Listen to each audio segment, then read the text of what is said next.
Coming to PASS Summit is about getting introduced to the SQL family. It's about the connections. It's about being able to geek out and talk to people that don't get their eyes glazed over when you start talking your nerd SQL Server talk. When you come, if you've not been here before, you meet actually the top SQL Server and data experts in the world all come to this conference every year. Being a part of this as a speaker and as a learner is just an experience that's really enriched my life.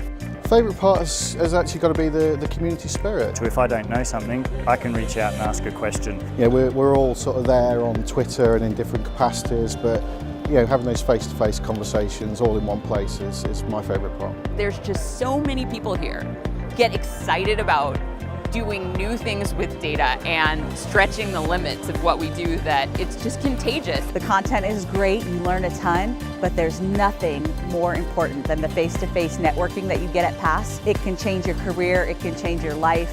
Imagine a scenario where for no extra charge at the conference you can walk up and talk to a Microsoft engineer and have a one-on-one conversation about your system, your problems, your design, your architecture. That's unique. I've never seen anything like that ever. It gets the ROI for every single company that sends you here. Those connections that you make, it's invaluable.